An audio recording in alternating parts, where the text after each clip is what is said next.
Estamos a partir de agora, a Rádio Dunasmar FM 87,9 passa a apresentar programa Mudar para Viver Melhor. Na apresentação, Sérgio Ramos. Um programa com informações sobre filosofia, cultura, leis universais, mentalidade, música, livros, enfim, conhecimentos que permitirão você a refletir sobre a vida e melhorar a qualidade das suas decisões. Programa Mudar para Viver Melhor. A partir de agora, no seu rádio.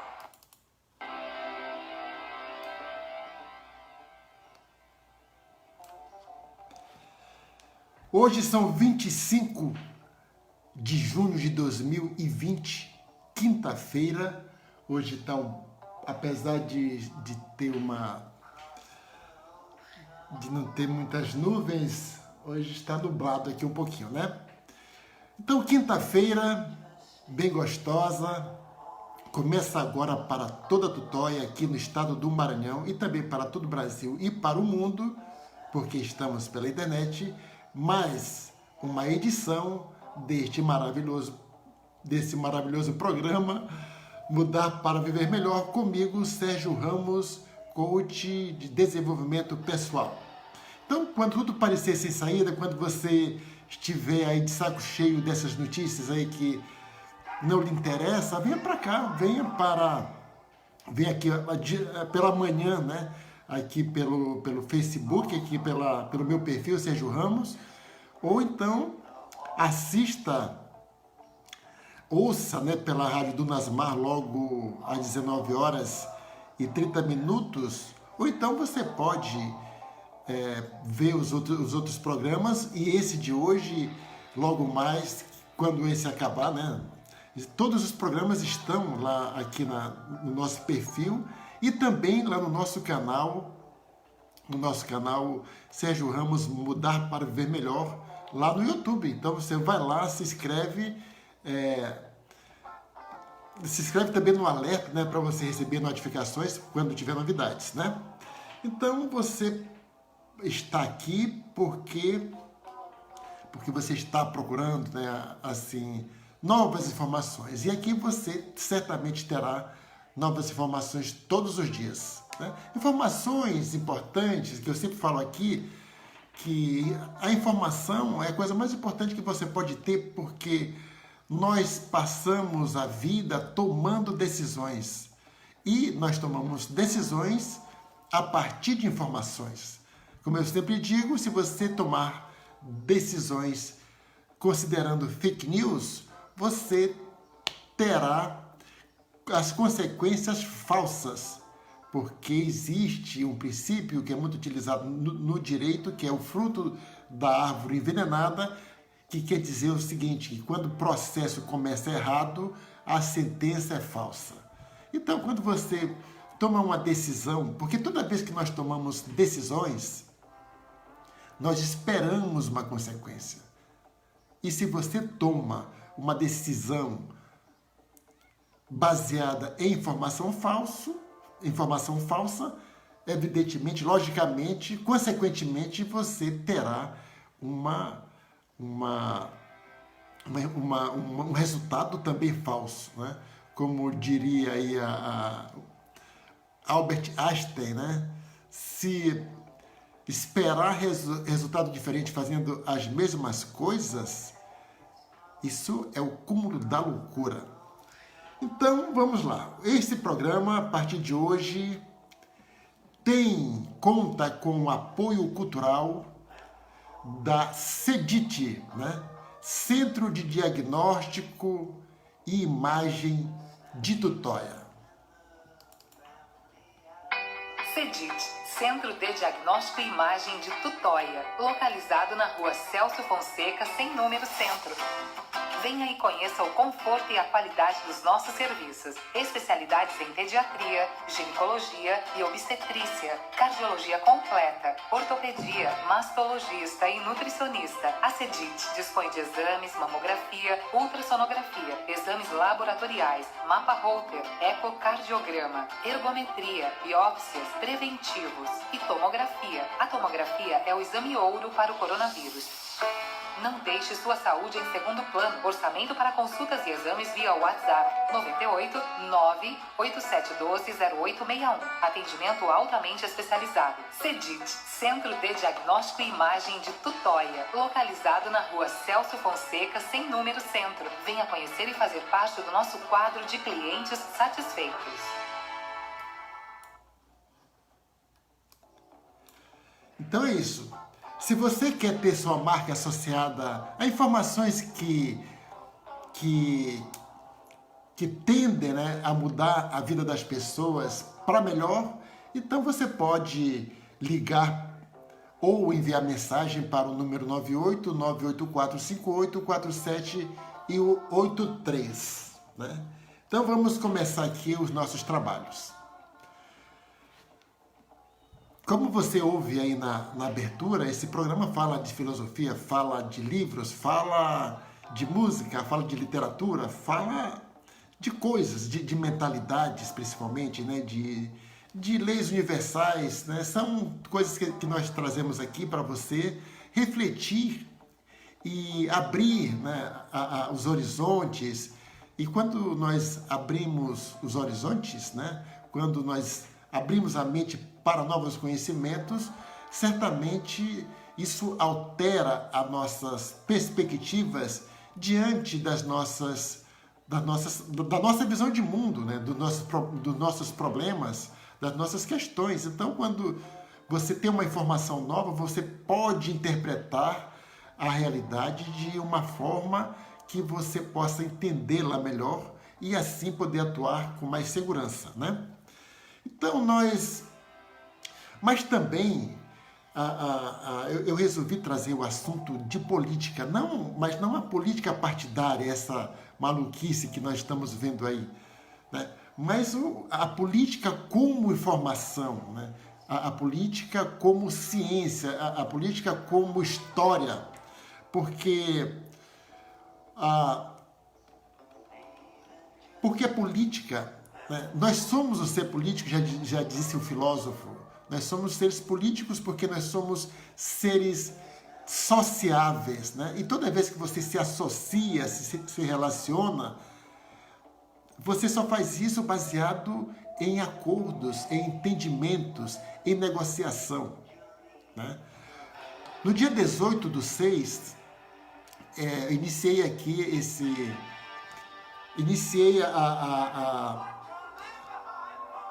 esse tipo de formação aqui, né? Então, no dia 18, na quinta-feira passada, eu acho que todas as quintas-feiras nós vou deixar reservado para falar sobre assuntos de política, que realmente é muito importante. Iniciamos isso falando sobre o estado de natureza, né? Aqui, dando aqui uma recapitulada rapidinho, o estado de natureza é quando não existia, lá no primitivismo, lá bem no início da vida do homem, né? Chegamos numa certa época que nós éramos igualados aos animais, né? Nós éramos equivalente a um animal qualquer, porque nós não éramos civilizados, nós ainda não sabíamos que tinha essa mente maravilhosa, né? Que nos diferencia dos demais animais. É fato. Então, o estado de natureza, como é que a natureza funciona? A natureza funciona com a cadeia alimentar ali, né? É a lei do mais forte. Quem come mais, quem pode ter mais comida, vive mais, né? E assim, então, as pessoas resolviam suas questões, né? Pela força, né? Não pela inteligência, pela força, né? E E isso nos fazia estar num estado permanentemente de guerra, porque você não estava seguro em nenhum lugar, você não tinha nada que protegesse sua propriedade, essa noção de propriedade não existia, né? Então você não era de ninguém, você fazia lá uma cabana, vamos dizer assim, ou então encontrava a sua própria caverna, mas estava sujeito de um outro Homo sapiens, né, mais forte que você, chega lá e botar você para fora e pronto. Não, você não tinha para quem reclamar isso, né? E depois, com a evolução, aí veio o Rousseau com a questão do pacto social, veio o John Locke também com a relação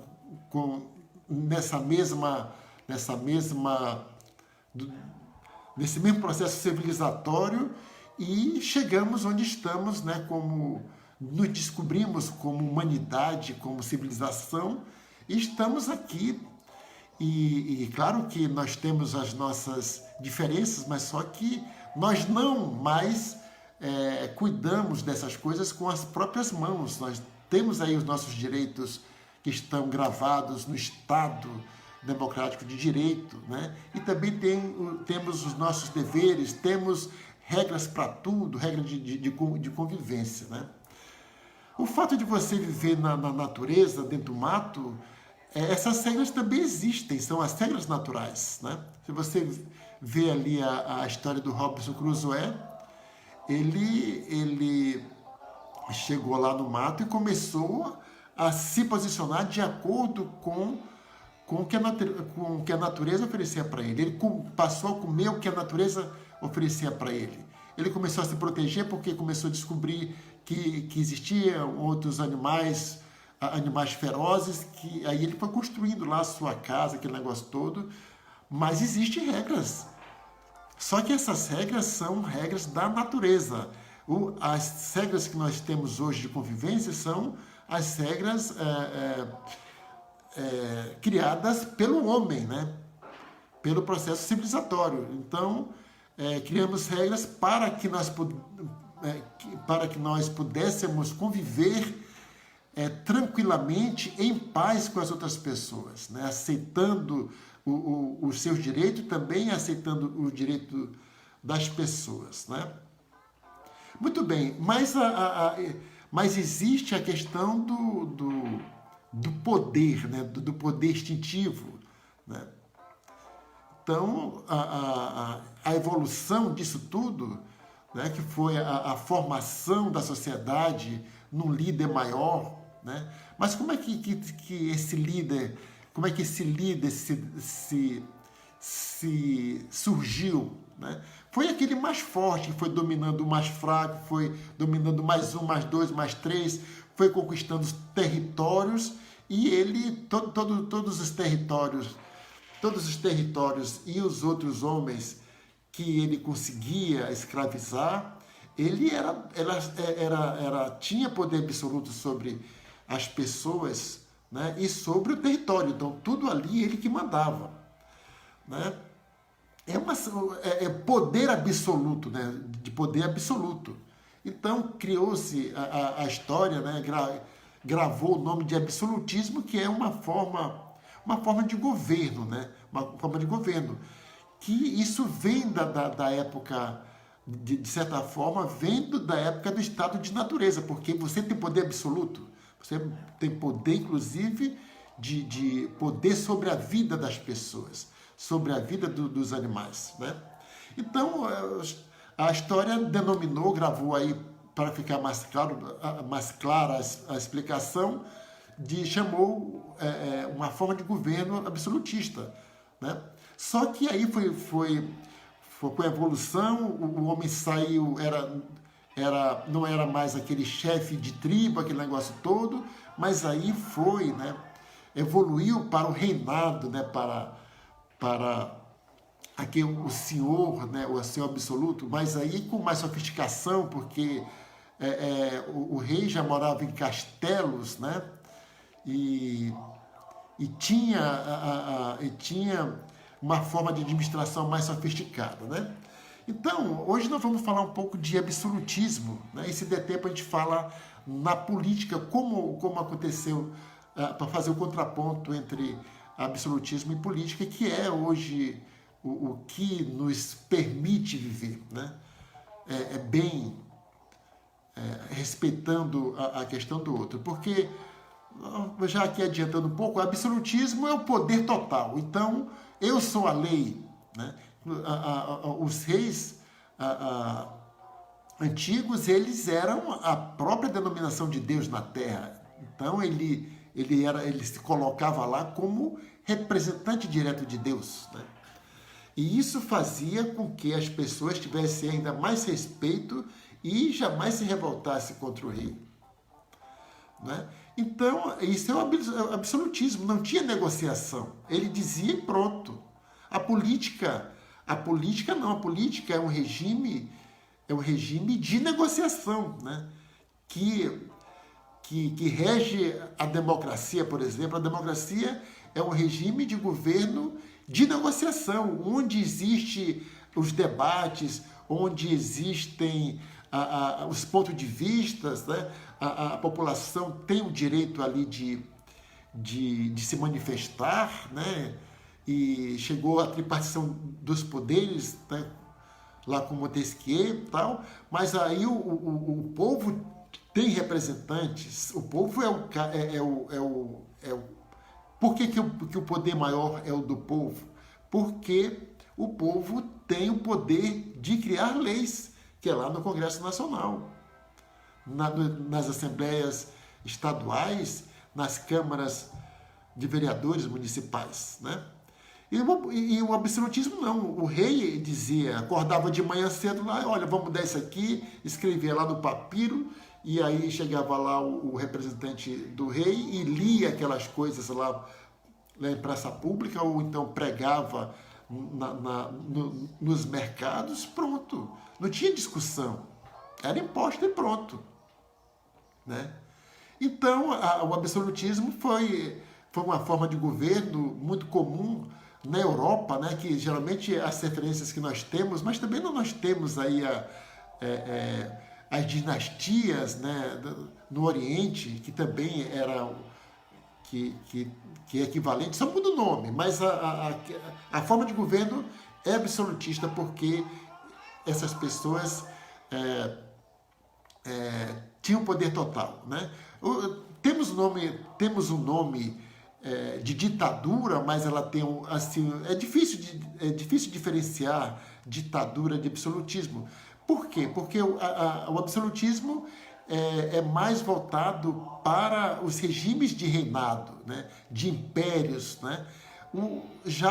A ditadura já é um contraponto à democracia, quer dizer, já é um termo mais moderno. Nós vamos ver isso nos próximos programas aí, nas quintas-feiras, pelo menos. Mas quando não necessariamente quinta-feira, as quintas, mas no dia que eu achar que tá bom de falar, né? Então fique de olho aí para você não perder. Então, o absolutismo, né, com esse nome, foi configurado ali a partir do século XVI até o século XIX, né? Século XIX. E defendeu a teoria do poder absoluto do rei sobre toda a nação, né? O poder dos reis durante a Idade Média era considerado limitado em comparação ao período absolutista, né? Porque realmente houve isso aí, né? A partir ali do século XII, lá com o rei João Sem Terra, né? Que começou ali a questão da negociação, porque foi criando, as classes foram também se sofisticando. O rei, teve uma época que o rei era realmente absoluto, né? Mas depois, assim como os reis se desenvolviam para ser mais sofisticado, fazer mais castelos, aprimorar o seu poder, a sociedade também estava lá no mesmo tempo se organizando, né? E então os produtores, né? O rei tinha O que sustentava o reinado? O que sustenta a república? São os impostos. Só que os impostos hoje, eles são negociados. Os impostos num governo absolutista, o que acontece com isso? Eles são impostos pelo rei. Não, todo trigo que for gerado aqui no meu reino, eu vou querer 70%. Pronto, aí vai resolvido. E aí de quem não produzisse? E aí de quem não pagasse? Ele ia lá, mandava tirar, mandava buscar, né? Mandava sua tropa lá tomar. Então não tinha muito controle isso. Mas essas pessoas que produziam para sustentar o reino, porque o reino nunca produziu nada. O reino era dono de todas as terras. Não tinha essa noção de propriedade. Né? Então, aquele negócio dos feudos, aquele negócio todo. Então, essa sociedade ela foi se organizando e foi percebendo que sustentava, né, o rei e todo o seu como é que eu diria, e todo o seu contingente de administração, de reinado ali, né? E aí eles começaram a negociar. Opa, rei, o negócio é o seguinte, nós estamos aqui produzindo e tal, mas a gente precisa ter voz, alguma coisa aí. Então isso tudo começou mais ou menos ali pelo século XII, com esse negócio do rei João Sem Terra, né, que era o rei inglês. Que é quando começa a questão da democracia, começa ali, né, que o rei pela primeira vez teve que ceder alguma coisa.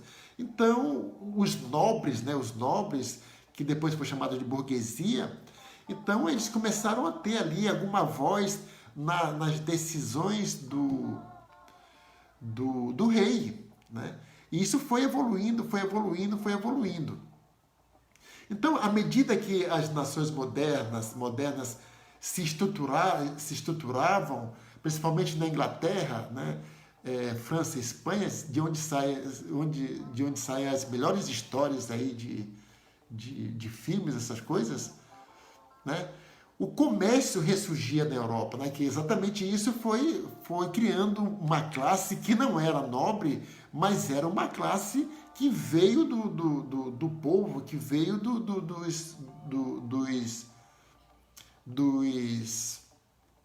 do povo mesmo ali, né? Que se chamou burguesia, aristocracia, aquele negócio todo. Né? Para a burguesia, a fragmentação política e econômica existe desde a Idade Média, não era interessante, pois afetava seus negócios, porque apesar deles produzirem, eles não tinham nenhuma voz para isso. Né? Não tinham nenhuma voz para isso. E o rei, cada vez com poder mais concentrado, e cabia a ele a criação de impostos, determinação em imposições de lei para garantir a segurança do reino e principalmente leis para sufocar rebeliões e revoltas, porque existia isso, né? Existia isso. Só que o rei, com todo o poder que ele tinha, então ele matava as pessoas sem nenhum problema. Né? Se hoje um líder, um ditador matar o seu povo, ele é tido como um criminoso, um genocida. Né? Ele pode sofrer sanções, ele pode ser invadido, né? Como aconteceu com Saddam Hussein, já que numa história mais recente. Então ele não está imune ali. Mas naquela época não, naquela época todo rei fazia isso. Então não tinha regras, não existia a lei do cidadão para se proteger do Estado. Né? Eu vejo aí muitas discussões, muitos debates, muitos comentários meio malucos que você fica abrindo mão dos seus direitos democráticos para apoiar uma ditadura, uma intervenção militar, e não sabe, né, que quando você abre mão da democracia, porque a democracia é o único regime cujas leis lhe protege do Estado, do poder estatal. Coisas que o povo, na época do reinado, não tinha. O rei era absoluto.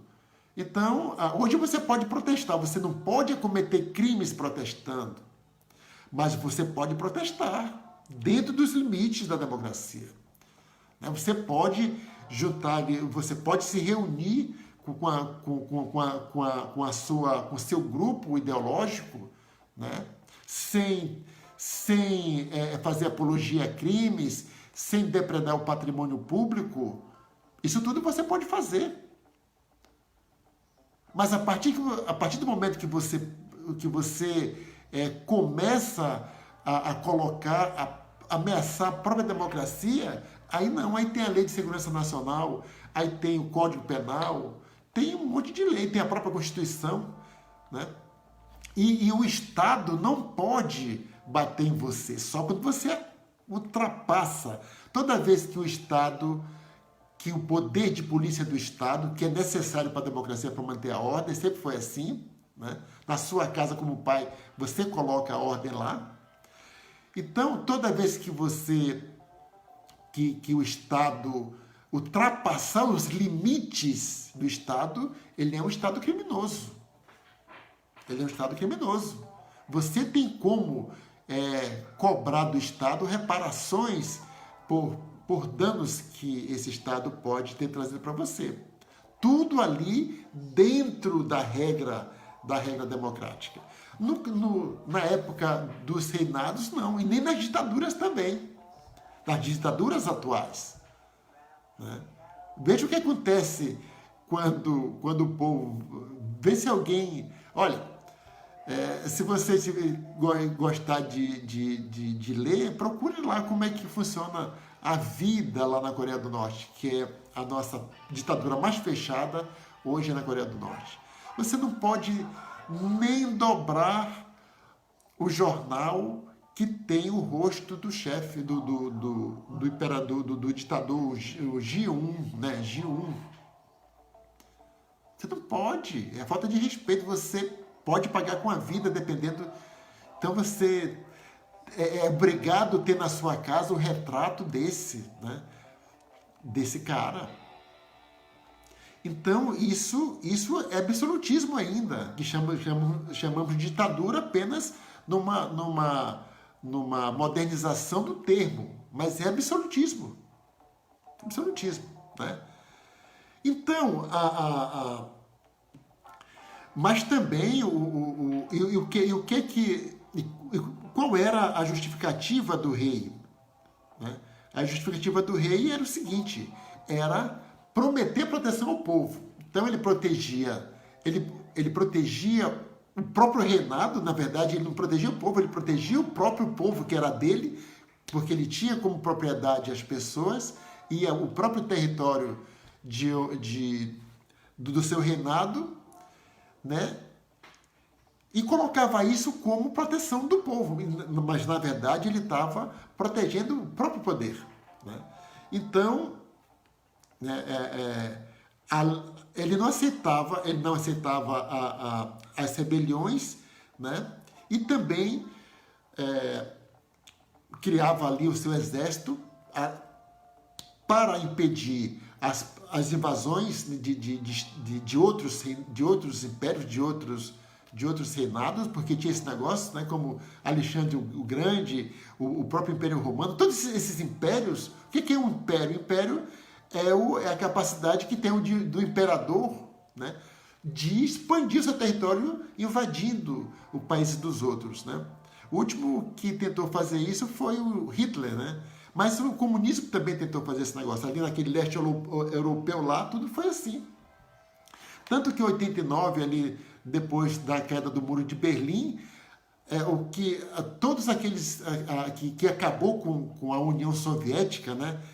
A União Soviética, que era o Estado comunista ali, socialista. Vamos falar uma hora dessa também sobre o comunismo, diferente, que comunismo é diferente de socialismo, viu? São diferentes. O comunismo, ele contrasta, o oposto de comunismo é democracia. o inverso de socialismo é capitalismo. Um é sistema econômico e outro é sistema de governo, sistema político, sistema de governo, né? Então, essas coisas têm que ser muito bem explicadas, que é para você poder ir lá na sua rede social, quando estiver discutindo, saber do que está falando, senão você fica falando besteira lá, né? Então, vamos aqui para os nossos comerciais e já voltamos já com a continuação aqui da história do absolutismo, ok? Estamos apresentando o programa Mudar para Viver Melhor, com Sérgio Ramos.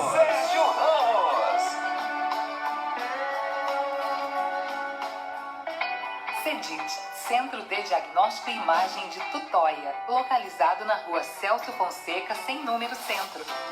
Venha e conheça o conforto e a qualidade dos nossos serviços. Especialidades em pediatria, ginecologia e obstetrícia, cardiologia completa, ortopedia, mastologista e nutricionista. A CEDIT dispõe de exames, mamografia, ultrassonografia, exames laboratoriais, mapa Holter, ecocardiograma, ergometria, biópsias, preventivos e tomografia. A tomografia é o exame ouro para o coronavírus.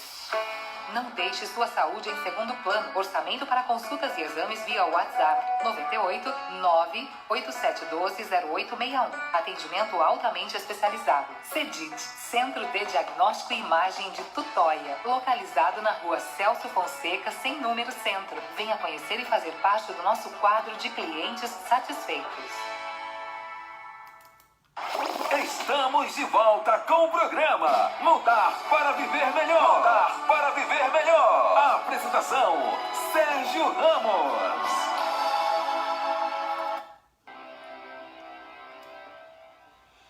Muito bem, estamos de volta com o programa Mudar para Viver...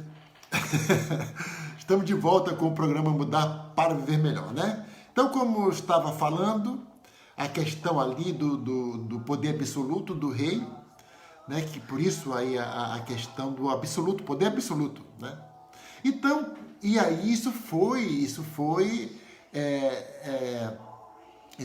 evoluindo, claro, né? Para que isso acontecesse de forma mais eficiente, foi criada toda uma estrutura administrativa, né, para auxiliar os reis em suas várias obrigações, com a formação dos estados nacionais, as nações, e o rei determinava a imposição de moeda, idioma único, enfim, ele era realmente a lei. Como a economia das nações cresceu e fortaleceu-se, foi necessário garantir a proteção da produção nacional, né?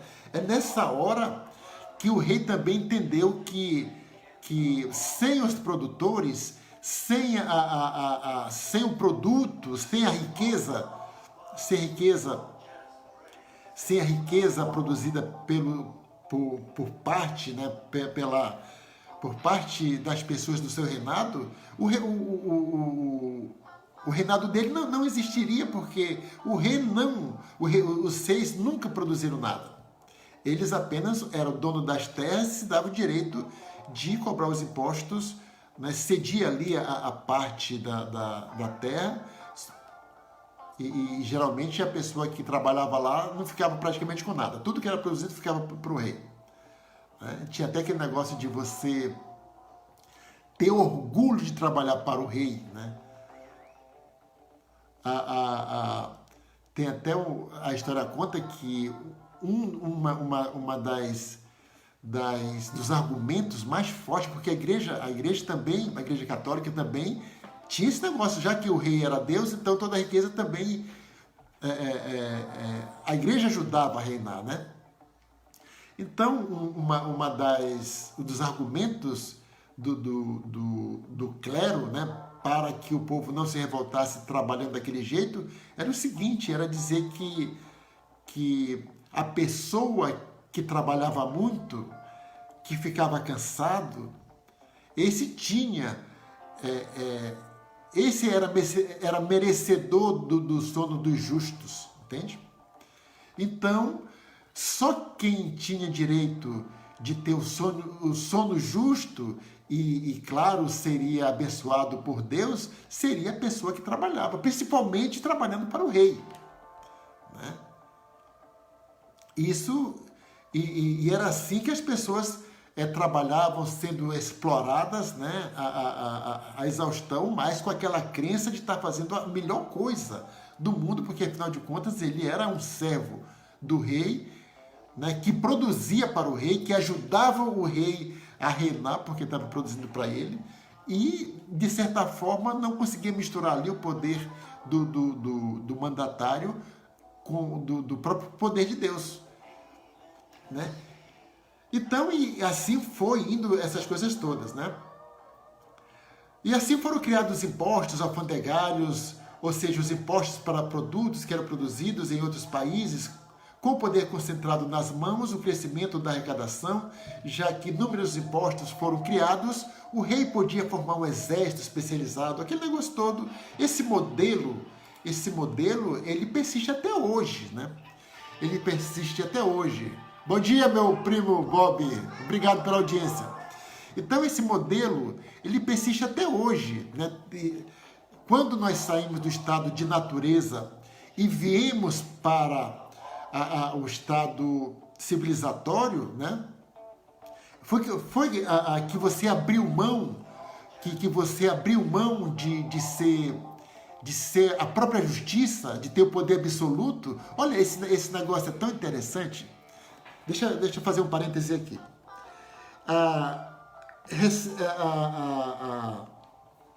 Até antes de 1988, antes da Constituição, né? Acho que até depois da Constituição, acho que foi uma decisão do Supremo Tribunal Federal, né? Porque tinha a questão do patriarcal, da família patriarcal. O que é a família patriarcal? É um rei absoluto dentro de casa. Então o homem, ele tinha poder absoluto, né? Ele tinha poder absoluto até no começo do século. O homem podia matar a mulher, o filho, em nome da honra, né? Isso agora virou crime. Né? Se você vê ali a novela O Bem Amado, se não me engano, acho que é O Bem Amado, você vê ali isso funcionando, né? Então, um coronel era traído, então ele tinha o poder. E, inclusive, eu acho que no Bem Amado existe essa transição, né? Quando chega o juiz e manda aplicar a lei também esqueci o nome mas dá uma olhadinha lá na história do Bem Amado, né? A novela do Dias Gomes, né? Muito bacana. Então você vê ali aqui isso funcionando. Então, até no começo, até a Constituição existe. Não, depois virou crime, depois do Código Penal de 1940, aquele negócio todo, aí as coisas foram começando a ficar melhor. Mas de qualquer forma, o homem não podia mais matar a mulher para lavar a honra, mas tinha o controle total, né? Que hoje, que batia nela, não matava, mas batia e tal. Hoje, isso é crime também, né? É crime também. Inclusive, tem a lei, a lei do feminicídio e tal, tudo para combater a família patriarcal. Mas depois foi entendido, né? Eu acho que foi depois da Constituição. Eu vou pensar isso direitinho. Mas hoje, atualmente, não existe mais a família patriarcal. Existe a mulher e o homem são responsáveis pela casa. Ou então as duas pessoas, né? Casais homossexuais, né? Não sei como era isso antes, mas o certo é que as pessoas, os casais, são agora o poder em dupla. Não é mais o poder nem matriarcal e nem patriarcal. O casal é o responsável pela família para tomar as decisões da família. Então, uma decisão que vai interferir na família inteira, aí já começa a entrar a política, né? A questão da democracia. Então, os responsáveis pela família discutem, inclusive é comum que se reúna a família toda, se tiver filhos, aquele negócio todo, para tomar uma decisão de uma mudança de regra dentro da casa, né? De dentro da casa. Isso aí já é política. A política que é a negociação, né? Que ninguém entende isso. Você faz política quando está na sua casa.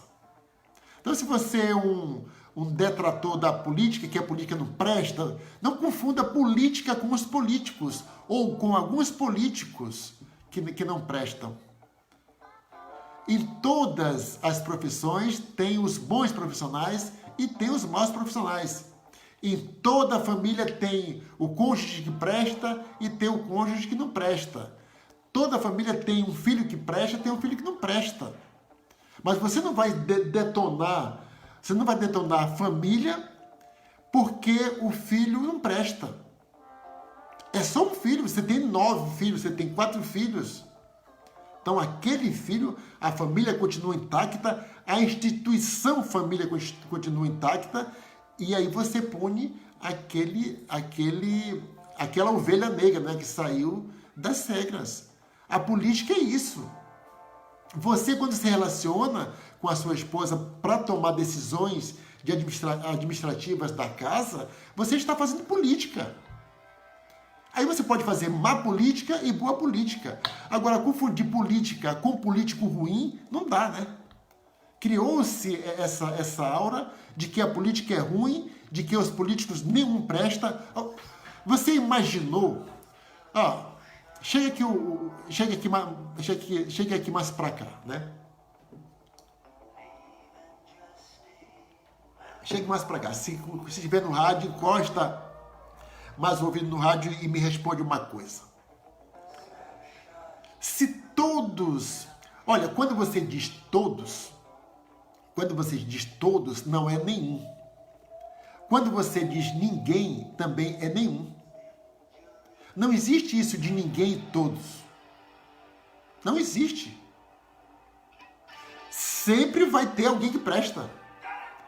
E sempre vai ter alguém que não presta. Mas não é todo. Não é ninguém. Não podemos generalizar as coisas dessa forma. Você não é o seu comportamento. Olha, isso serve inclusive para a pessoa. Que é errado você taxar uma pessoa. Então, a pessoa... Vamos falar aqui, talvez até crie aí animosidade com isso. Mas olha, existe as leis, né? Existem as leis para os crimes. Então, quando você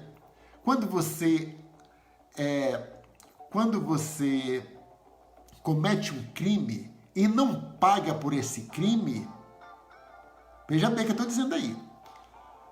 Quando você comete um crime e não paga por esse crime, você é um criminoso.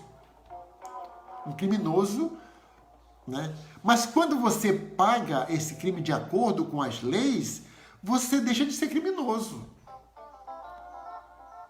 Mas existe, né? Isso pega na pessoa, Olha, se você lê o livro Crime e Castigo,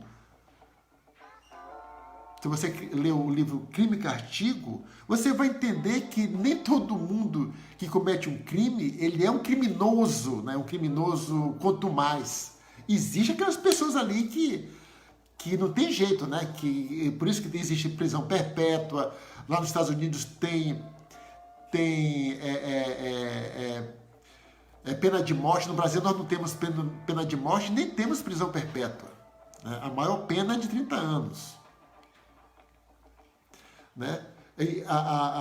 Mas quando o cara é condenado lá nos Estados Unidos à prisão perpétua, ou mesmo não, prisão perpétua fica perpétuo lá, né?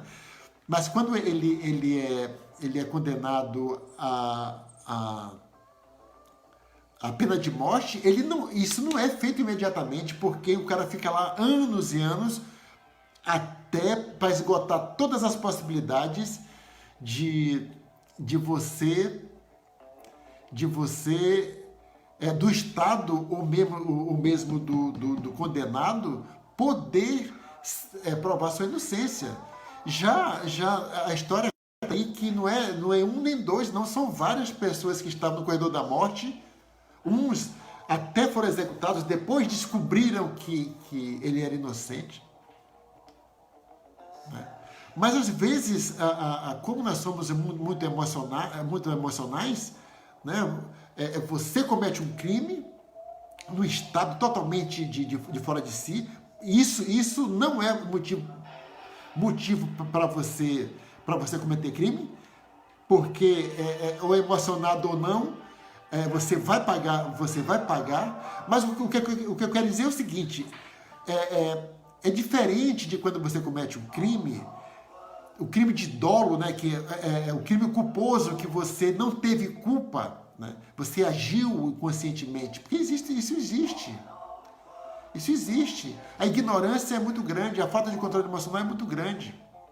Então, quando você chama, a pessoa vamos dizer que a pessoa roubou alguma coisa lá, né? Então, não, isso é ladrão, pronto. Isso fica essa pecha para a vida toda para o cara. Você faz questão de chamar, não, aquele cara ali é ladrão. Não importa se ele tenha se regenerado, não importa se aquele ato foi... Olha, eu não estou defendendo bandido, não. Todo mundo que rouba tem que pagar. O que estou tentando explicar aqui, o que é um crime pago e um crime não pago. O que é um criminoso, quanto mais, né? Um psicopata que ele vive o tempo todo ali manipulando, planejando matar as pessoas, planejando roubar, né? Tem pessoas que tem que ser retirado da sociedade de modo definitivo. Ou, né, como nos Estados Unidos tem pena de morte, mas também tem prisão perpétua. Aqui não tem prisão perpétua, mas tem casos que o cara é colocado em outro regime que não é prisional, eu esqueci o nome, mas estuprador, por exemplo. Tem o maníaco do parque, por exemplo, é um cara que está lá. Ele nunca vai sair dali, porque ele é louco, né? Ele é um psicopata, ele é doente. Uma pessoa que é criminoso quanto mais, ele é doente. Então, como não tem prisão perpétua, mas ele não volta para a sociedade, né? O Estado tem um mecanismo ali de colocar ele, tem um nomezinho que eu esqueci, mas ele fica ali como se estivesse sendo tratado pro resto da vida.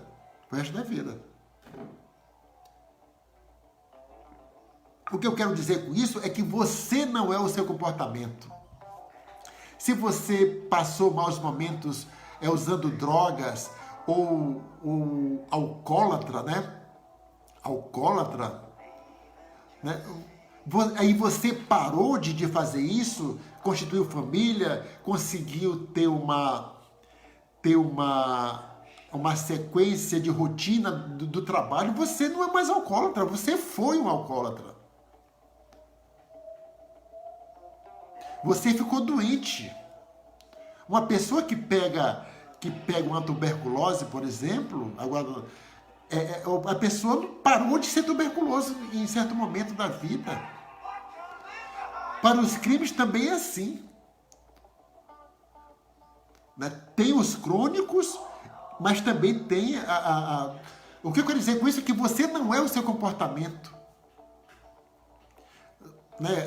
A caricatura, ela mostra um pouco isso. Se você tem um nariz muito grande, o caricaturista, né, ele pega esse seu traço mais forte e faz um desenho seu que não precisa parecer seu, basta que ele tenha uma característica sua ali, muito determinante, que a pessoa olha e vai lembrar de você. Né? Mas aquilo é caricatura, é arte, né? Agora, isso vem também para o comportamento, né? Para o comportamento. Um dia você está aí, né, explode e faz besteira, você não é daquele jeito. Você não é daquele jeito, tanto que tem a figura, o instituto do réu primário, porque aquela pessoa não é daquele jeito. Tanto que tem casos que o pai atropela o filho dentro de casa, vai dar ré e mata acidentalmente. Esse cara não pode ser chamado de assassino. Assim como ele mata o próprio filho, ou não só o filho, mas qualquer outra pessoa acidentalmente, né? Acidentalmente, esse cara não é um criminoso, mas ele matou uma pessoa. Mas a gente tem que ver as circunstâncias disso. E aquela família toda não é criminosa. Então, isso tudo aí é tentando trazer ali, como é que eu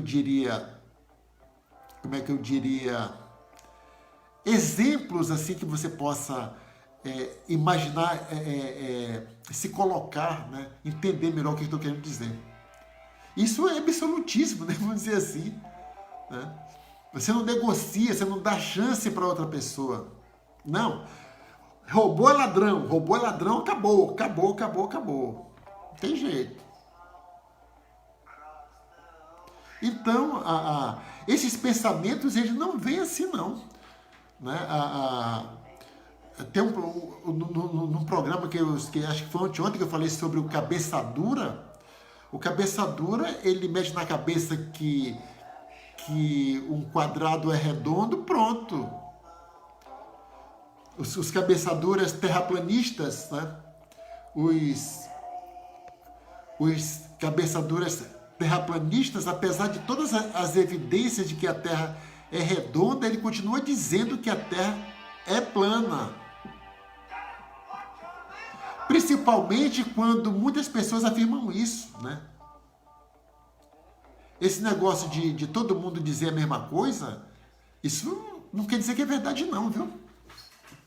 Não é porque tem 100 pessoas dizendo a mesma coisa que é verdade. Não é a quantidade de pessoas que diz que uma verdade não é. Existem formas específicas para você procurar a verdade em todas as situações de vida. No caso da Terra, tem aí a própria astronomia para explicar, né, as pesquisas, os astrônomos, os pesquisadores do universo, até os fotógrafos, né, para mostrar que isso é diferente. Você está vendo a Terra redonda e está afirmando que é quadrada. E pronto. Então, esse negócio de você estar taxando a pessoa, né, pelo comportamento, isso é errado. Isso é errado. A mesma coisa aqui, nós estamos aí em pleno século XXI e as pessoas continuam morrendo por causa da sua cor. Eu não digo raça porque a raça é só uma, humana, da sua cor.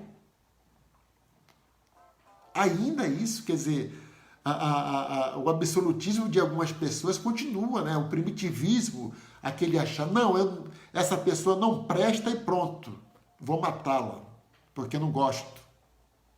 É assim que pensa um ditador. É assim que pensa uma pessoa primitiva. Uma pessoa com relação, com opção sexual diferente que você não aceita, então você acha que tem que tirar da face da terra. Olha, feminicídio é uma das leis mais que mostra a questão do patriarcado ainda no nosso país, né? Olha, pensa comigo aqui. Se nós temos uma lei que diz que é crime matar mulher só porque ela é mulher, então essa sociedade ela está doente. Então, quando você diz assim, não, tem que fazer lei para tudo, olha, quanto mais se tem leis, mais problemas a sociedade tem. Então você reclama que nós temos aí um calhamaço de leis, é porque a sociedade exige que tenha muitas leis. Você pode ver isso em casa. Quantas regras você tem em casa? Tem regra para ir no banheiro, tem regra para escovar o dente, tem regra para almoçar, tem regra para isso tudo. Se você tem essas regras escritas ali, é porque existe ali um problema de convivência. Entende? Então, é muito... Faça essa reflexão. O que você não tolera, né? Nós não temos poder sobre ninguém, né? Não temos o direito de julgar ninguém. Até porque nós também erramos. E quando essa pecha de alguma coisa, né, vem para cima da gente não gosta. Errei, cara, mas foi só aquela vez, eu não sou assim. Eu não sou o meu comportamento. Nós podemos mudar. É por isso que esse programa chama-se Mudar para Viver Melhor, porque a gente traz aqui a questão de um estado primitivo, mas esse estado continua até hoje em algumas pessoas e em alguns estados, né? com outro nome. Mas é instinto de poder, né? É ali a lei da força. É a lei da força. Então, reflita sobre isso. A política é importante. Tem político safado? Tem. Mas eles têm que ser presos. E os outros políticos têm que ser respeitados. Porque não existe... Imagine aí, né? Se todo mundo é ladrão... Cara, se todo mundo é ladrão... Não existe civilização, não existe paz. Voltamos para a época do estado de natureza. Ali todo mundo era ladrão, porque o nome não era ladrão, porque não existia crime, não existia essa palavra. Mas todo mundo tinha direito de matar quem você quisesse, tinha direito de invadir. Mas a palavra ladrão começou porque passou a ser crime isso. O que as pessoas faziam lá no estado de natureza, era a lei da natureza. Aqui no absolutismo, só o rei podia matar, a outra pessoa não podia matar. Ou se matasse, o rei podia interferir. Era o julgador. O rei era o julgador e o rei também era o próprio, como é que fala? O próprio... Deixa eu reformular aqui. O rei emitia as leis e o rei julgava. A democracia diferenciou isso. O povo edita as leis e o judiciário julga e o executivo cumpre a pena. Manda cumprir a pena, executa a pena. Porque ficou distribuído agora. Entende? E isso é política. Agora mesmo saiu, ontem, né? Saiu ali o novo marco de saneamento básico. Isso é feito por políticos. Nem todos ali são ladrões. Tem gente pensando no Brasil. Tem gente pensando no Brasil. Então, se você é desses que chama todo mundo de ladrão e por isso você quer uma ditadura para voltar para o estado de natureza, que você não tem nem direito à opinião. A primeira coisa que o ditador faz é acabar com a imprensa. E temos aqui um caso muito esclarecedor aqui na Venezuela. O Hugo Chávez tinha um programa de rádio que ele passava o dia todo na televisão, tipo a Ana Maria Braga aqui. Tinha um programa de televisão. Só ele tinha voz, só tinha uma voz. Caraca, acabou o programa. Né? Então, acho que ficou claro aí essa parte do absolutismo, né? Estamos evoluindo, já estamos agora. Vamos, na próxima quinta ou qualquer dia da próxima semana, vamos falar da política como instituto, da política como ciência, né? Eu vou adiantar uma coisa aqui. Se você está querendo fazer uma faculdade, principalmente agora com a EAD, né, com o estudo à distância. Então, se você reclama da qualidade dos políticos, da qualidade dos eleitores e da qualidade da própria política, você pode tomar uma decisão. Você pode fazer um curso de ciências políticas, um curso universitário sobre ciências políticas. Faça esse curso se você está com dúvida. Se você se interessa por política, vá aprender, entender o que é a política para poder melhorar o debate político no Brasil. Não é xingando, não é chamando todo mundo de ladrão, não é dizendo que todo mundo é corrupto, é que o cara tem que ser morto, que o cara tem que ser linchado, que você vai melhorar a sociedade, não. Cada vez que você fala isso, você está piorando o debate público, porque você não está falando com base científica, você não está falando com conhecimento histórico, você está apenas falando com o fígado, você está apenas expelindo ódio, não racionalismo. Você está tomado por emoções, né? Então a política tem que ser pensada racionalmente, tudo direitinho ali. Então, pessoal, olha, para mim foi muito bacana. Marinha Coelho, muito obrigado. Meu primo Bob, muito obrigado. Carlos Henrique, muito obrigado. E os demais, né, que são vários aqui, muito bacana mesmo. Obrigado pela audiência. E amanhã, espero que tenha sido bom para vocês, porque para mim foi ótimo. Espero você aqui de novo, né, nesse mesmo horário aqui pelo meu perfil no Facebook. Então, bom dia a todos e até amanhã, se Deus quiser.